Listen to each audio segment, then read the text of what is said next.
Welcome to In Studio from Simply Timeless. I'm your host, Jay Daniels. We're joined this week by the vocalist and producer, Steve Tyrell. You might have heard his renditions of beloved standards right here on Simply Timeless. Yet before he made his own vocal recordings, he worked behind the scenes with artists like B.J. Thomas, Elvis Presley, Dionne Warwick, and Carole King. Steve shares some of the stories from his multi-decade career, but his story begins with his early years in Texas. I was born at the end of World War II in Mineral Wells, Texas. But I was born at Camp Walters, which was an Army base right out of Fort Worth, Texas, in a place called Mineral Wells, Texas. And I only lived there for about, it was right at the end of World War II. And then my father got discharged. So we always, I'm from Houston. And I'm from the 5th Ward of Houston. My family had an Italian grocery store in the ghetto of Houston, Texas. And that's where we had a house in the back, where we slept. And it was right in the middle of the ghetto. 5th Ward. 5th Ward is very famous in Houston. So I grew up there and until I was in about the 7th grade, or maybe the 6th grade.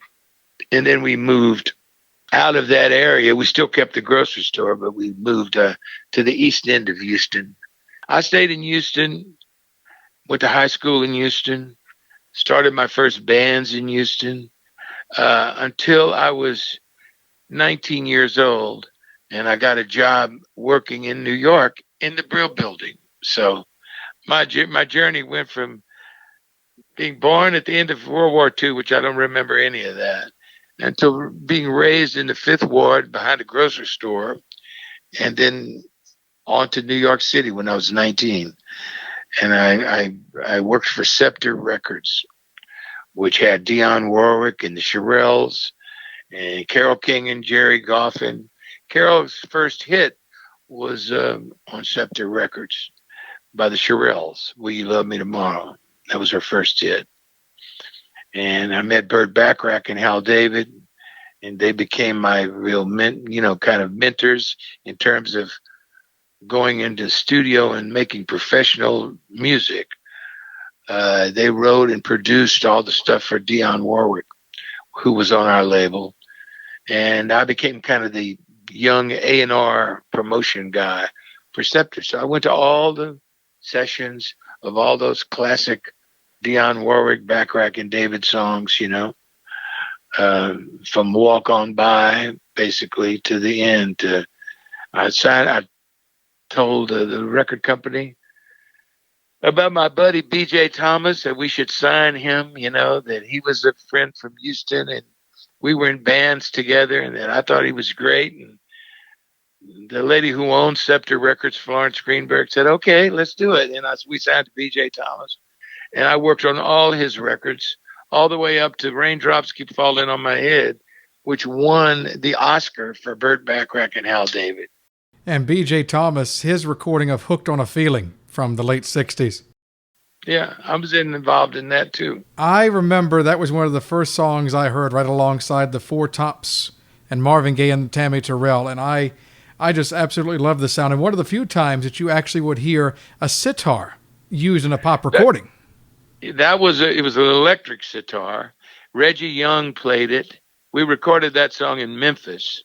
A guy named Chip Moman produced it, who was became very famous. He did the Elvis records too. But that was a studio that I discovered for Scepter. I used to travel all around the country, promoting our records, Dionne's records, and we had the Kingsmen and we had the Shirelles, and so I met, whenever I'd go into a town, if someone told me about a good recording studio or something happening, I would check it out. And Memphis was really, at the time I first went to Memphis, Stax was really starting to be a force. They've had all the great R&B, Otis Redding and Sam and Dave and all those kind of people. And then there was another little studio I heard about that was starting up called American Recording Studios. And that had a guy named Chips Moman owned it and ran it. And I got to know Chips, and I thought it would be a good place for us to record BJ. So I brought BJ down there, and we recorded Hooked on a Feeling, and I Just Can't Help Believing, In the Eyes of a New York Woman. And that studio started to really explode. Dusty Springfield came down there and recorded her album Dusty in Memphis. And then Elvis became friends of ours and fans of ours and would invite us to Graceland. He loved BJ's voice. I think Elvis loved BJ, and he loved Roy Orbison. So we'd go to Graceland and got to know Elvis. And then Elvis decided, you know what, he should record in Memphis in that same studio. And he recorded all his revival, what made him a star again. He recorded like 20, 30 tracks in that same studio that we worked in with the same musicians. And then Suspicious Minds became the biggest hit of Elvis's career. And I had brought Mark James to Memphis, who's from Houston. And he's a guy that was like, I was sort of like his manager and producer. And I thought he was really talented. And I told all the guys about Mark James. And he wrote Hooked on a Feeling. And he wrote Eyes of a New York Woman. And then he ended up writing Suspicious Minds. And he recorded it himself. And we put it out on Scepter. And then when Elvis came down, it wasn't a hit for Mark. You know, I guess he was unknown, and it didn't make it with him as an artist. But pretty much Elvis recorded it exactly the way Mark did. And it became the biggest song of Elvis's career, the biggest hit of all the songs he ever recorded. And he recorded Kentucky Rain and Don't Cry Daddy and a whole slew of hits, you know, right there in that same studio. So I watched that studio become very famous. Let me ask you a question, and not to discount, obviously, any of the things you've mentioned, but, you know, we look back and we realize just how pivotal these moments were in music history. Did you realize that importance at that moment when you were involved in this work? No, not really. I mean, you knew that you were doing something cool because it was getting a lot of attention and people were, you know, following suit. Neil Diamond came down to that same studio and he recorded Holly Holy and a Sweet Caroline, and all of a sudden it became like a happening, that studio, you know, and we were all kind of proud of it because it was like a factory in a way. It was sort of like Motown, except it was in Memphis, where the same band came in every day and played. The same guitar player, Reggie Young, who was incredible, and Bobby Emmons and Spooner Oldham and, you know, Bobby Woods were the keyboard players, and Gene Christman was the drummer, and Johnny Christopher was a rhythm guitar. But there was a group of guys that came in every day and went to work. It was sort of like they brought their lunch and they made classic records and went home, you know. It was like they punched the clock and recorded Suspicious Minds, and they went to get a hamburger and went home. Were you ever doing any of your own performances at this time? I know that your first album that I can find wasn't released until 1999. Mm-hmm. Didn't have any desire to be an artist. I started producing records I made records first when I was in Houston. Before I went to New York, I was me and BJ Thomas, and, you know, there was a few of us down there that were like teen. We weren't singing, you know, teeny bopper songs, but we were, you know, we were mostly R&B guys, but we were making records. I had like a top 5 record in the South before I ever went to New York as a singer. but I wasn't really. Uh, that wasn't my motivation. I didn't really want to be an artist. I was more uh, interested in producing records and being in the business side of it, promotion and all that stuff. So and I was enamored by the music of New York. If you want to know the truth, Lieber and Stoller and the Drifters and those Atlantic records.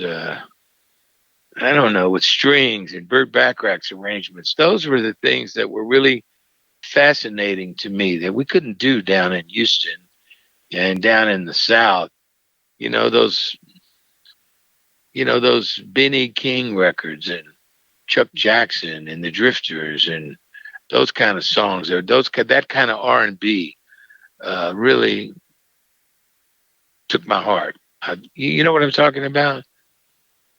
And so I went to New York. I got a chance to go to New York and work for Scepter Records when I was 19 years old. And, met Dionne Warwick and Burt Bacharach and the Tyrells and started doing all that kind of stuff. And then from doing that stuff and traveling around the country is when I went to Memphis. And that's when I met Chips Moman and his scene, and I brought B.J. Thomas. I signed B.J. Thomas to Scepter Records. I also signed Ronnie Millsap. I know that I might be missing a few things here. So, I mean, you said you didn't really have a desire to be a performer, even though you wanted to be on the business side. Was there a catalyst then at some point that enabled you to look at things a bit differently? Well, people would tell me, because I'm really not a musician, to speak of. I played guitar for a little bit, but because I started the way I did, I worked with the greatest musicians of all time from the beginning of my career. So there was no reason for me to learn how to play the piano any better or the guitar, because I was working with all the studio musicians in New York and then all the best guys in Memphis. My voice was how I communicated. So if I had an idea, I'd get together and, in Memphis and go over my idea with the guitar player in the band or something, and we'd make a demo. That's how Mark James got to Memphis. He was in Houston. He was a friend of mine, and he had a song that I liked that I told Chips Moman about. And I sang it to him, and he, as best I could. And he said, why don't you, I didn't know the chords or nothing. So he said, why don't you and Tommy Cockbill work that out? That's a good song. And play it for me. I will make a little demo of it. I wish I had it. And Tommy Cockbill was a great musician. He produced all those Neil Diamond records, and he played bass on all of Aretha's records, and he died very young. And so Tommy and I worked up this song called Bimbo Knows, believe it or not. It's a silly title. But it was a Mark James song about, I don't know, him winning a doll at a fair. I can't remember how the song goes. But Bimbo knows how much he loves his girlfriend or something. It was a silly title, but Chips liked it and I liked it. And he told me to make a demo of it because he was going to be producing Paul Revere and the Raiders, and maybe he would play it for them. And they were coming to Memphis. So we did. And Tommy and I made this demo of it. And everybody said, and so Chips, I told Chips, I said, you should get that guy down here and you should sign him and you should let him write songs for you in Memphis. And so I called Mark James at 3:00 in the morning and basically said, I got a deal for you, man. You should come down here and we got this happening scene and be part of it. And he did. And he went to Memphis and he started writing songs or cleaning the studio. And then next thing you know, he had written Hooked on a Feeling and Eyes of a New York Woman and Suspicious Minds. I also signed him to Scepter, too. So he was an artist on Scepter. And now he's in the Songwriting Hall of Fame, by the way. He also wrote "You Were Always on My Mind" too. Did I mention that one? He wrote part of it. He wrote the bridge. So when did you start to sing? You said you weren't really a musician, but you communicated through your voice.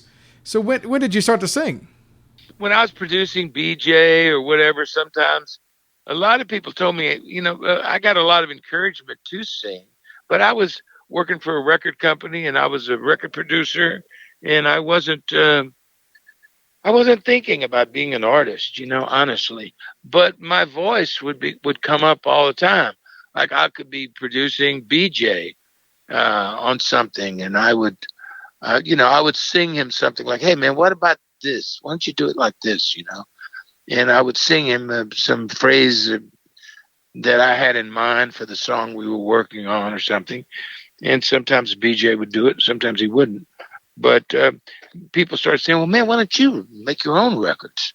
As a matter of fact, Chips Moman, the guy in Memphis, he wanted to make a whole album with me, and then lease it back to the record company as a joke, like tell the owner of the record company, "Hey, I found this new artist, and it was going to be me," but I didn't want to do it. And so things would come up where I would be working on a movie and I'd make a demo of something, and people would want to use me to sing it. Let's just use his demo, And that's kind of what happened with Father of the Bride. I made a demo of The Way You Look Tonight for the movie. I had already sung in several movies like that. Mystic Pizza was one of them. That I was the music producer of the movie, and I'd do a piece and they'd just use it. And Father of the Bride, I did The Way You Look Tonight for the scene where Steve Martin walks in and sees his daughter dancing with her new husband. And it was a real touching moment, and everybody just loved my version of it. And said, "Man, there's no reason to." I said, "You should get Ray Charles or somebody to do it." And the director and the producer said, "No, we want to use this."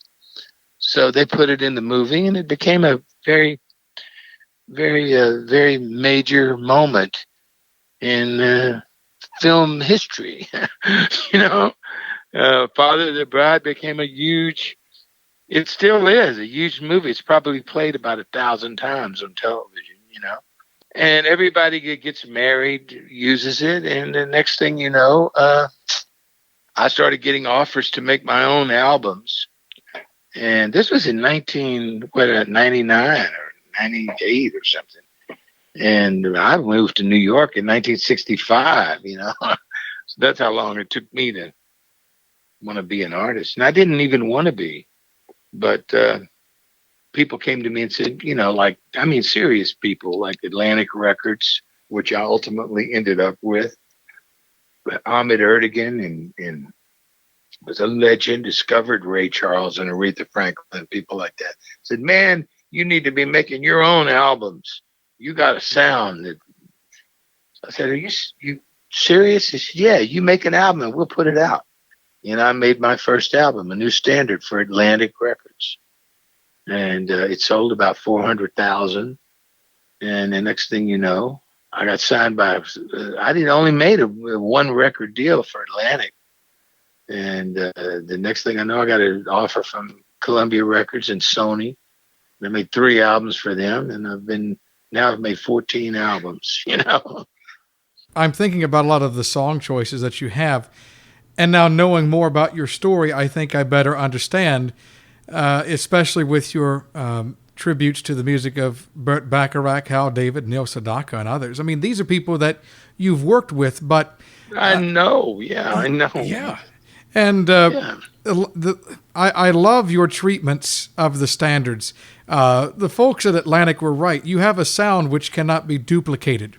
Well, that's when Ahmet Ertegun wanted me to make an album.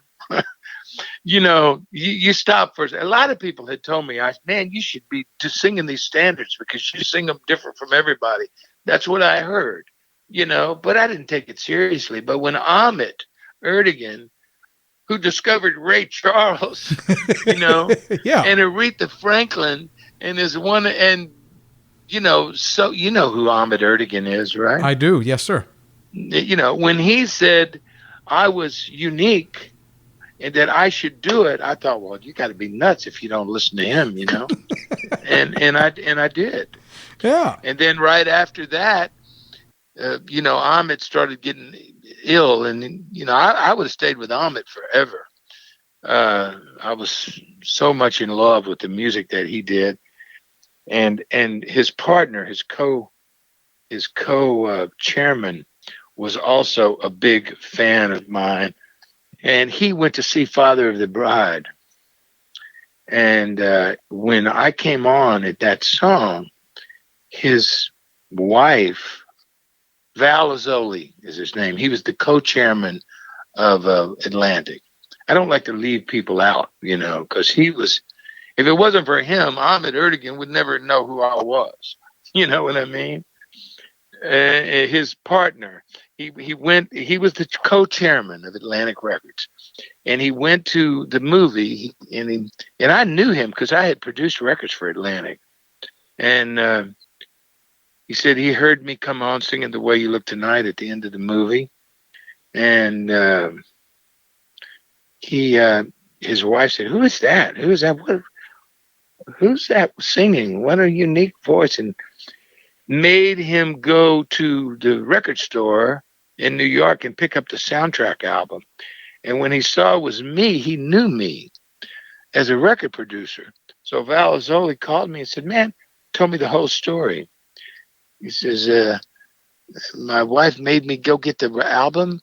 And when I played it, I said, I know this guy." And she said, "Well, call him." So he called me. And that led to me ultimately signing with Atlantic Records and putting out my first album. And I didn't have any idea it was going to do as well as it did, you know. But it did well, and so did the ones on Columbia. Then Tommy Mottola, who was the legendary president of Columbia, I mean, he discovered, you know, he was responsible for people like Michael Jackson, you know.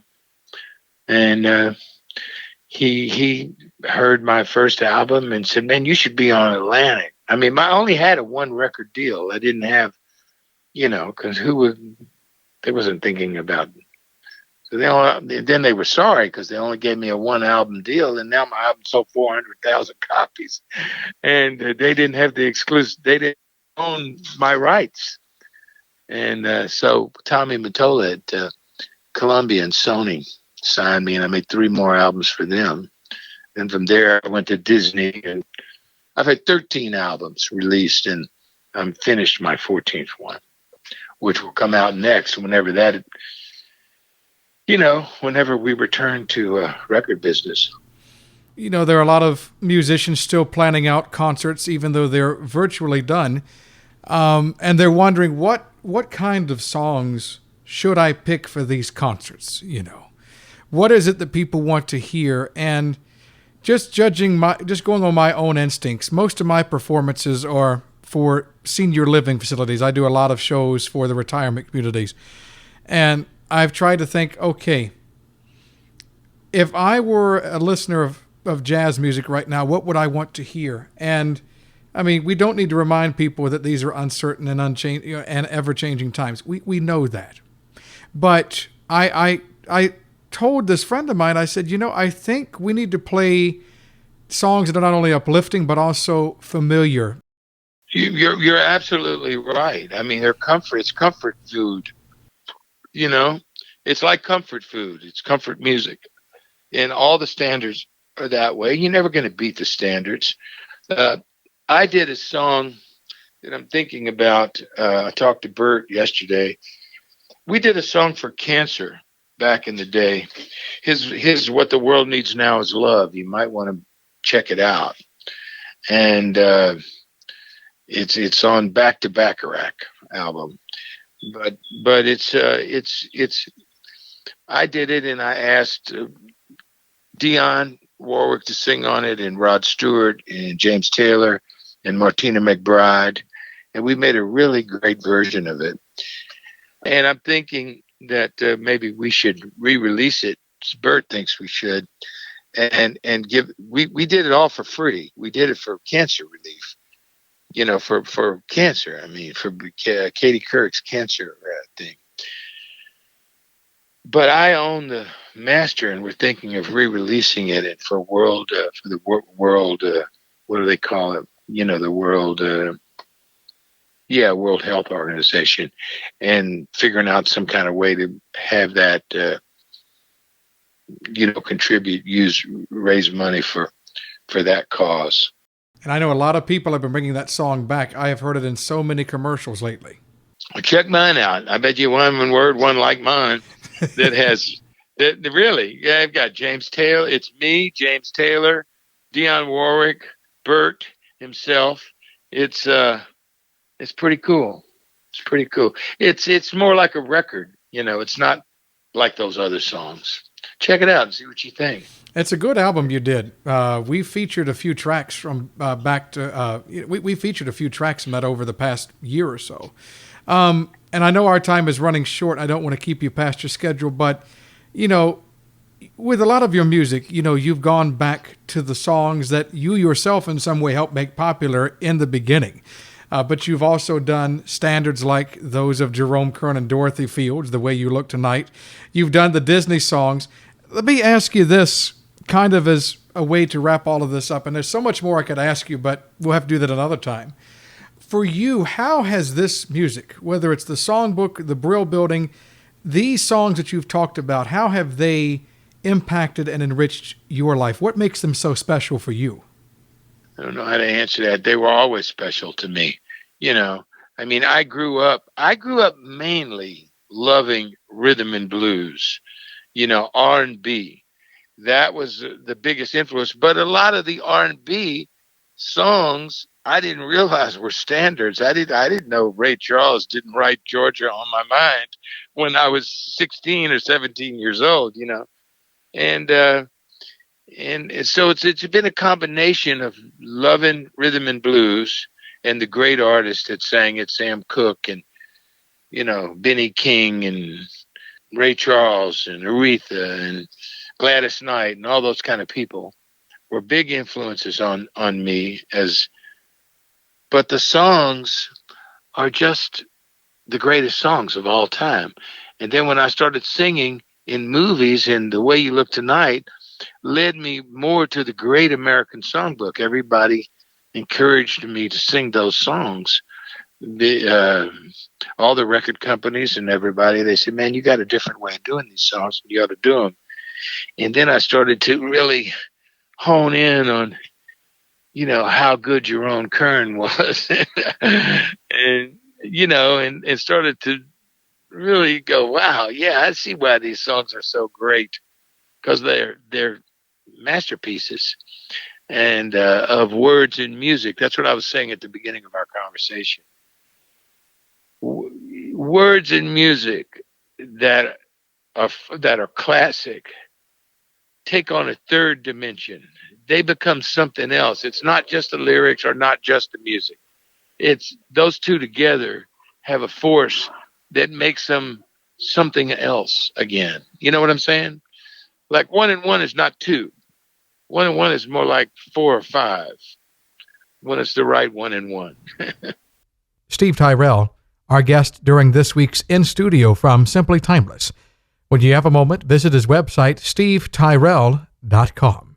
Special thanks to Steve for taking the time to talk with us, and a special thanks to you, our listener, for being a part of our show. Until next time, I'm Jay Daniels. Thanks for listening to In Studio from Simply Timeless.